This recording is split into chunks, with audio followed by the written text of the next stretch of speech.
Jesus, and like I said, they would have seen this is the largest rock, remember that, rock formation in Israel.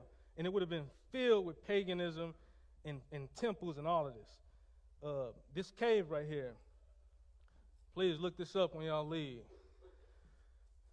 This cave was literally called and known as the gates of hell.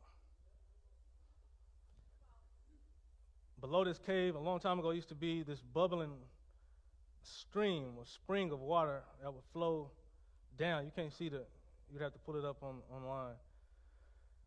They thought and considered that this god Pan, as well as other deities, every winter they would come and dwell with the people and then go back. And it was bottomless, they thought, because they tried to go down there and they couldn't. So they thought this was a bottomless area, and they thought their gods traveled in that cave. And literally it was called the gates of hell. This is not a random Jesus taking his disciples to this filthy, infested, pagan location. That's my point. Like I said, the pagans believed it led down to the underworld. And so they thought their city was literally at the gates of Hades. Now, knowing the historical, geographical context, remember, this is the only time this city is ever mentioned in Scripture. And it happens to be the time when Jesus is revealing who he really is. He says, "And I also tell you that you are Peter, and upon this rock." So y'all see what I highlighted? When he uses the word Peter there, he uses the word Petros. Petros. All it means is a little rock or a stone. A little rock, a little stone. So he says, "You are a little rock, and upon this rock I will build my community." Do we know the word Jesus used for upon this rock? He changes the word, and it's Petra. Petra. Y'all know what that word means? Large stone, cliff, cave, stone formation. The idea is, number one, picture Jesus, because I don't think he would have took his disciples. You can give me the picture back up here. I don't think Jesus would have took his disciples down because it was so nasty and immoral. So picture them standing from a distance, maybe, above, overlooking the gates of hell, literally, what the pagans thought literally.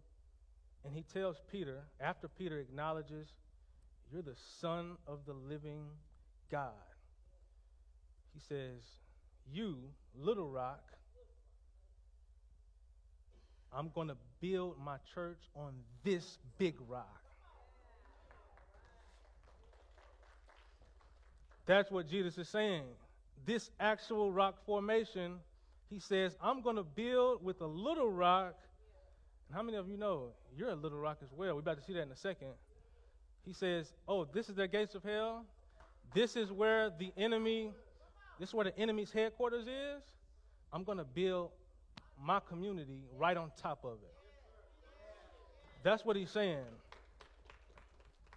Y'all give our King some praise. Jesus says, "I will build my community." This was, I don't want to use the word gangster, y'all. This was one of the boldest, hardest statements. Jews are not going to this place. He tells his boys, "Y'all, we going somewhere. We going to the gates of hell." And I'm sure the disciples are like, "Why are you taking us there?" And he says, "Because I want to reveal who I am at this evil place. Because when you see who I am and what I came to do, you're going to understand what you are sent to do.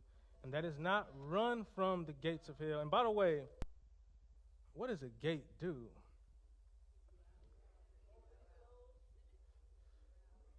Limits access, keeps people from, if I build a house and put a gate around it, I don't want people embarging on me. For so long, people have pictured the church as the ones fleeing, when hell, Jesus says, its gates, what it's using for protection, will not be powerful enough to keep my people. It changes the whole meaning when you understand we are to be on the offense. We are to be invading on Satan's turf, tearing down shrines, throwing down, everything he's built. Everywhere a church is erected, his people, forget the building, everywhere we are brought up, his kingdom should be being torn down.